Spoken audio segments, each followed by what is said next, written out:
இப்போ mango சீசன்னால mango எல்லா இடத்துலயும் அவைலபிளா இருக்கும். ஸோ நாங்க இன்னைக்கு இந்த மேங்கோவை வச்சு ஒரு டேஸ்டியான டெசர்ட் எப்படி செய்யறேன்னு பார்ப்போம். இந்த மாதிரி ஒரு ரைப் மேங்கோன்னு எடுங்க.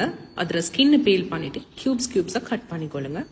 அதை ஒரு கிரைண்டரில் ஆட் பண்ணி ஒரு 1/4 கப் வாட்டர் ஆட் பண்ணி கிரைண்ட் பண்ணிக்கோங்க. தென் அந்த கிரைண்ட் பண்ணின பியூரியை ஆட் பண்ணுங்க பேன் ஒன்றுக்கு. அதுக்கு sugar 2 to 3 tablespoons add பண்ணி கொஞ்சம் லைட்டாக ஹீட் பண்ணிக்கோங்க. மிச்ச நேரம் ஹீட் பண்ண வேணும். பிஸ்கட்ஸை வந்து க்ரஷ் பண்ணி எடுத்துக்கோங்க. பட்டரை மெல்ட் பண்ணி எடுத்துக்கொள்ளுங்க. தென் பிஸ்கட்ஸை ஒரு பவுலுக்கு ஆட் பண்ணி அதுக்கு சுகரும் ஆட் பண்ணி மெல்டட் பட்டரையும் ஆட் பண்ணி நல்லா எல்லாத்தையும் மிக்ஸ் பண்ணி கொள்ளுங்க.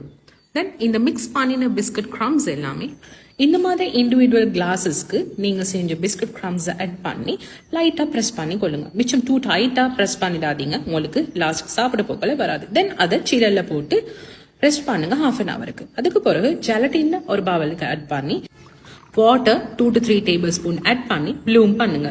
இன்னும் ஒரு செப்பரேட் பவுலுக்கு கண்டென்ஸ் மில்க் ஆட் பண்ணுங்க. தென் நாங்கள் ப்ளூம் பண்ணின ஜெலட்டினை டபுள் பாயில் பண்ணி ஆட் பண்ணுங்க.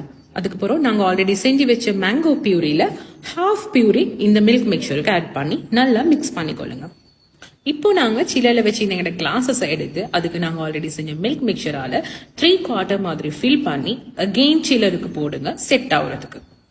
இப்போ செட் ஆகின டெசர்ட்டுக்கு மேலால நாங்கள் ஆல்ரெடி செஞ்சு வச்சுக்கிற மேங்கோ பியூரியை போட்டு உங்களுக்கு தேவையான மாதிரி டெக்கரேட் பண்ணிட்டு டேஸ்ட் பண்ண இயலும். ரெசிபி வேணுமன்றவங்க எங்களை ஃபாலோ பண்ணிட்டு கமெண்ட் பண்ணுங்க. நாங்கள் PDF ரெசிபிஸ் உங்களுக்கு இன்பாக்ஸ் பண்ணுறோம். தேங்க்யூ ஃபார் வாட்சிங்.